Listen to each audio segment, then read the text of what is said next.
अस्सलाम वालेकुम नादरीन, हम मौजूद हैं मुरीद के में PLP के जो लॉन्ग मार्च चल रहा है उसके साथ हैं।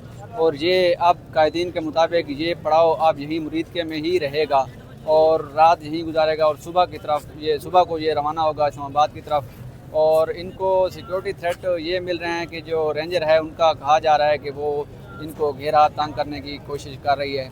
लेकिन अब ये जो लोग हैं इन्होंने यहीं डेरे डाले हुए हैं और इनका कहना है कि हम सुबह होते ही मज़ीद आगे बढ़ते रहेंगे। जो हमारे रास्ते में जो बंद किए जा रहे हैं, ये गवर्नमेंट से मुतालबात कर रहे हैं कि हमारे रास्ते खोल दिए जाएँ और हमारा मकसद सिर्फ़ और सिर्फ अपना एहतजाज रिकॉर्ड करवाना है जाके इस्लामाबाद अमेरिकन एम्बेसी के आगे। हमने लड़ना झगड़ना और पुलिस के साथ टकराव हमारा मकसद नहीं है। अगर पुलिस टकराव करेगी तो फिर हम ज़रूर उनको धकेलेंगे और आगे बढ़ने की कोशिश करेंगे।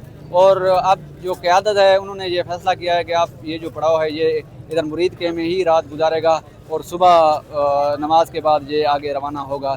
ये अभी जो फ़ैसला का दिन का वो आ रहा है। और रेंजर के जो हैं कह रहे हैं कि जो रेंजर है ना वो पीछे से अब इनको घेरने की कोशिश कर रही हैं, लेकिन जो कायदीन है उन्होंने कहा है कि ये हथकंडे गवर्नमेंट को नहीं करने चाहिए, हमें आगे जाने दिया जाए ताकि हम अपना सिर्फ एहतजाज रिकॉर्ड कराएंगे। ना इंतशार हमारा मकसद है और ना लड़ाई झगड़ा। ये गवर्नमेंट से मुतालबात हैं इनके कि हमें अमन से और सलामती से जाने दिया जाए।